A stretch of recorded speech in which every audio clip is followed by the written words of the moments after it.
আসসালামু আলাইকুম। সবাইকে স্বাগত জানাচ্ছি বিডিভিউজে। আপনাদের সঙ্গে আছি আমি শরফি দিবা। সৌদি আরব গত কয়েক বছর ধরেই চেষ্টা করছে যুক্তরাষ্ট্রের সাথে একটি নিরাপত্তা ও প্রতিরক্ষা চুক্তি স্বাক্ষর করার, কিন্তু এই চুক্তির পথে প্রধান বাধা হয়ে দাঁড়িয়ে আছে ইসরায়েল। কারণ যুক্তরাষ্ট্রের প্রধান শর্তই হচ্ছে ইসরায়েলের সাথে রিয়াদের সম্পর্ক স্বাভাবিক করার পরই কেবল তারা এই চুক্তি করবে। ইসরায়েলে হামাসের ৭ই অক্টোবরের হামলার আগে মার্কিন মধ্যস্থতায় সৌদি ইসরায়েল সম্পর্ক স্বাভাবিক করার আলোচনা চূড়ান্ত পর্যায়ে পৌঁছেছিল, কিন্তু হামাসের হামলা সবকিছু ওলটপালট করে দেয়। এখন আবারও প্রতিরক্ষা চুক্তি নিয়ে দুই দেশের মধ্যে আলোচনা শুরু হয়েছে। এ ব্যাপারে কূটনীতি বিষয়ক সাংবাদিক, আন্তর্জাতিক ভূরাজনীতির বিশ্লেষক ও আইনজীবী সাবিনা সিদ্দিকীর সংবাদ মাধ্যম দ্য নিউ আরবের লেখা নিবন্ধের আলোকে বিস্তারিত থাকছে মোতালেব জামালির প্রতিবেদনে।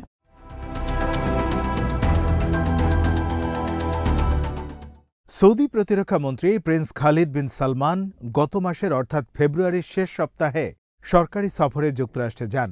২৪শে ফেব্রুয়ারি মার্কিন প্রতিরক্ষা মন্ত্রী পিট হেগসেথের সাথে বৈঠক করেন তিনি।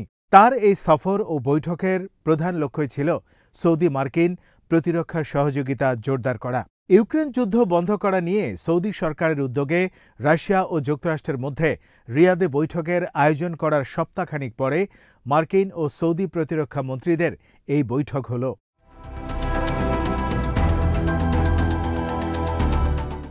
বৈঠকের পর এক প্রেস ব্রিফিংয়ে একজন সাংবাদিক জানতে চান, ইরান যদি সৌদি আরবে কখনো আক্রমণ করে সেক্ষেত্রে যুক্তরাষ্ট্র রিয়াদের সহযোগিতায় এগিয়ে আসবে কিনা। জবাবে মার্কিন প্রতিরক্ষা মন্ত্রী হেগসেথ বলেন, এই বিষয়টি নিয়েও তাদের মধ্যে আলোচনা হয়েছে। তিনি একথাও বলেন, উপসাগরীয় অঞ্চলে ইরান বড় ধরনের উদ্বেগের কারণ হয়ে উঠেছে এবং সৌদি আরব যুক্তরাষ্ট্রের অন্যতম গুরুত্বপূর্ণ কৌশলগত অংশীদার।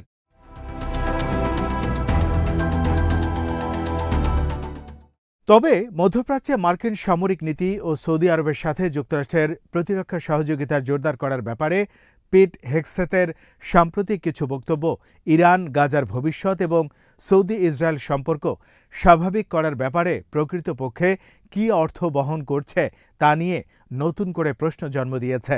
প্রিন্স খালিদের ওয়াশিংটন সফরের সময় ইরানের তেল রপ্তানি বাণিজ্যের উপর নতুন করে নিষেধাজ্ঞা আরোপ করেছে যুক্তরাষ্ট্র।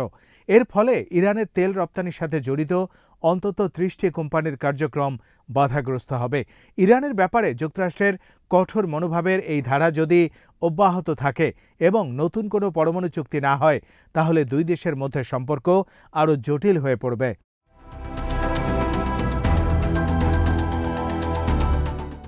মধ্যপ্রাচ্যে যদি অস্থিতিশীল পরিস্থিতি অব্যাহত থাকে, তাহলে সৌদি আরব যুক্তরাষ্ট্রের কাছে শক্তিশালী প্রতিরক্ষা সহযোগিতার অঙ্গীকার দাবি করতে পারে, আর এর ফলে ইরান ও সৌদি আরবের মধ্যকার বর্তমান মৈত্রীর সম্পর্ক ক্ষতিগ্রস্ত হবে বলে মনে করেন বিশ্লেষক সাবিনা সিদ্দিকী। অন্যদিকে ইরান বিষয়ক নিরপেক্ষ বিশ্লেষক রবার্টো নেসিয়া সংবাদ মাধ্যম দ্য নিউ আরবকে বলেন, মার্কিন ও সৌদি প্রতিরক্ষা মন্ত্রীদের বৈঠকটি আগের ট্রাম্প প্রশাসনের সময়ের চেয়ে একেবারেই ভিন্ন ভূরাজনৈতিক পরিস্থিতিতে অনুষ্ঠিত হয়েছে।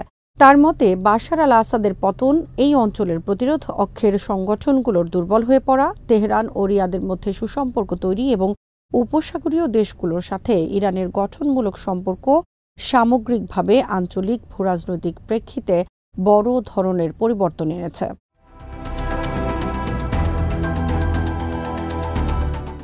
রিয়াদ ও ওয়াশিংটনের মধ্যে সম্পর্ক যতই ঘনিষ্ঠ হোক না কেন, এই মুহূর্তে ইসরায়েলের সাথে সৌদি আরবের সম্পর্ক স্বাভাবিক করার কোনো সম্ভাবনা নেই বলে মনে করেন রবার্টো নেসিয়া। তিনি একই সাথে একথাও বলেন যে ট্রাম্প প্রশাসন ইরানের ব্যাপারে কঠোর মনোভাব গ্রহণ করলেও আফগানিস্তান থেকে সেনা প্রত্যাহারের পর মধ্যপ্রাচ্যে যুক্তরাষ্ট্রের উপস্থিতি আগের চেয়ে অনেক দুর্বল হয়ে গেছে।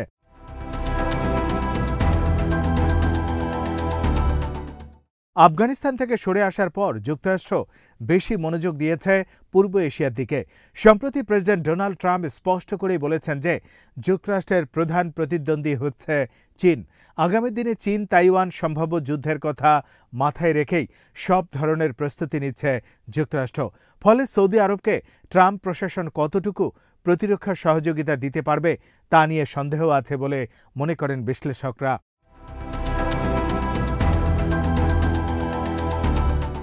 এ কারণেই ইরান সমর্থিত গোষ্ঠীগুলোর ইসরায়েল ও লোহিত সাগরে হামলার বিরুদ্ধে সীমিত পদক্ষেপ গ্রহণ করতে দেখা গেছে ওয়াশিংটনকে। ইরানের বিরুদ্ধে বরং নিষেধাজ্ঞা আরোপের উপরই বেশি জোর দিয়েছে ট্রাম্প প্রশাসন।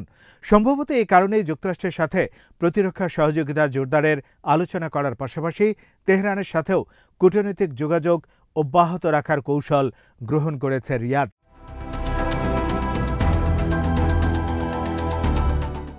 তবে ওয়াশিংটন ডিসি ভিত্তিক থিঙ্ক ট্যাঙ্ক জেমসটাউন ফাউন্ডেশনের অনাবাসিক ফেলো ডক্টর থিওডর কারাজিক মনে করেন, আঞ্চলিক রাজনৈতিক উত্তেজনা কমানো এবং একই সাথে অর্থনৈতিক সহযোগিতা বাড়ানোর জন্যই চেষ্টা চালাচ্ছে তেহরান ও রিয়াদ। তেহরানের সামনে নিকট ভবিষ্যৎ এবং মধ্যম মেয়াদে নানামুখী চ্যালেঞ্জ আসবে বলেও মনে করেন এই বিশ্লেষক।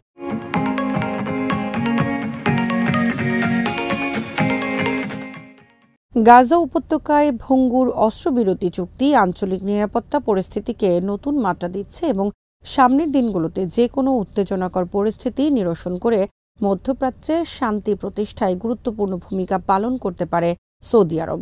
যুক্তরাষ্ট্রের পক্ষ থেকেও সৌদি আরবের এই গুরুত্বকে স্বীকৃতি দেওয়া হয়েছে বলে মনে করেন থিওডর কারাজিক। তার মতে, যুদ্ধ পরবর্তী গাজার ভবিষ্যৎ এবং এর পুনর্গঠন প্রক্রিয়া কী হবে তার অনেকটাই নির্ভর করছে ট্রাম্পের মধ্যপ্রাচ্য বিষয়ক দূত স্টিভ উইটকফের ওপর, কারণ তিনি একই সময়ে অনেকগুলো পক্ষের মধ্যে ভারসাম্য বজায় রেখে কাজ করছেন।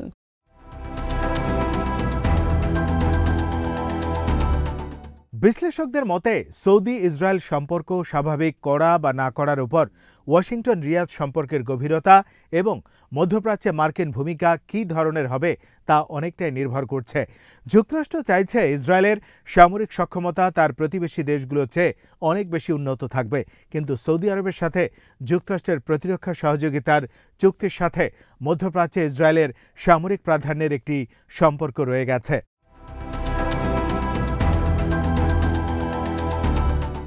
কারণ যুক্তরাষ্ট্রের সাথে নিরাপত্তা ও প্রতিরক্ষা চুক্তি হলে সৌদি আরব দেশটির কাছে এমন সব অত্যাধুনিক প্রযুক্তির সমরাস্ত্র চাইবে যেগুলো ইসরায়েলের সামরিক সক্ষমতাকে চ্যালেঞ্জ জানাতে পারবে।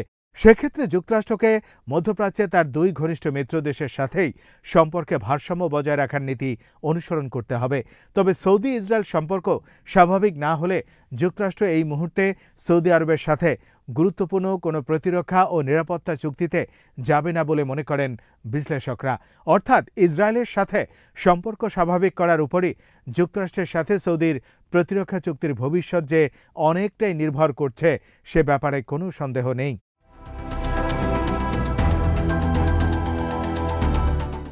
এর আগে 2024 সালের 22 মে তৎকালীন মার্কিন পররাষ্ট্রমন্ত্রী অ্যান্টনি ব্লিংকেন প্রতিনিধি পরিষদের এক শুনানিতে বলেছিলেন, সৌদি আরবের সঙ্গে নিরাপত্তা চুক্তি চূড়ান্ত হওয়ার খুব কাছাকাছি পৌঁছেছে। এই চুক্তির আওতায় যুক্তরাষ্ট্র পারমাণবিক জ্বালানি, নিরাপত্তা ও প্রতিরক্ষা সহযোগিতা দেবে মধ্যপ্রাচ্যের প্রভাবশালী এই দেশটিকে। ইসরায়েলের সঙ্গে সৌদি আরবের সম্পর্ক স্বাভাবিক করার বৃহত্তর মার্কিন উদ্যোগের অংশ হিসেবে এই চুক্তি স্বাক্ষরের উদ্যোগ নেওয়া হয়, কিন্তু শেষ পর্যন্ত চুক্তিটি আর স্বাক্ষরিত হয়নি।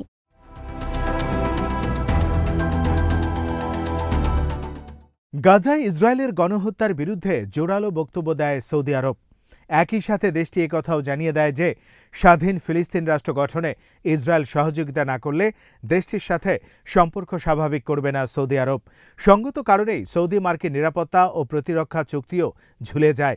এখন ট্রাম্প প্রশাসন ও রিয়াদের মধ্যে নতুন করে যে উদ্যোগ নেওয়া হয়েছে তা কতটুকু ফলপ্রসূ হবে তা নির্ভর করছে অনেক শর্তের উপর।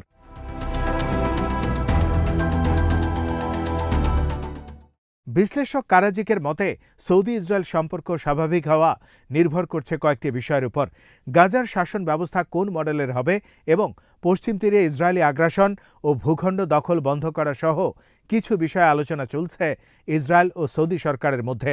এসব বিষয়ে দুই পক্ষ একমত হতে পারলে অনেক জটিলতাই কেটে যাবে। ফিলিস্তিন কর্তৃপক্ষের প্রেসিডেন্ট মাহমুদ আব্বাসকে সরিয়ে দিয়ে তার জায়গায় একজন তরুণ টেকনোক্রেটকে বসানোর পরিকল্পনা আলোচনায় রয়েছে।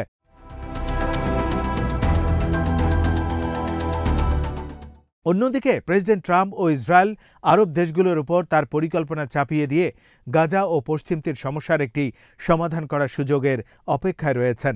এসব কিছুই ব্যাটে বলে মিলে গেলে তবেই সৌদি ও মার্কিন প্রতিরক্ষা চুক্তি হওয়ার সম্ভাবনা রয়েছে।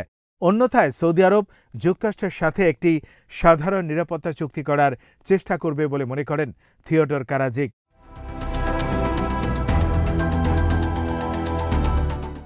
আজ এখানেই শেষ করছি। সবাই ভালো থাকুন, সুস্থ থাকুন আর দেখতে থাকুন বিডিভিউজ। চ্যানেলটি ভালো লাগলে সাবস্ক্রাইব করুন, সংযুক্ত থাকুন আমাদের ফেসবুক পেজে। আল্লাহ হাফেজ।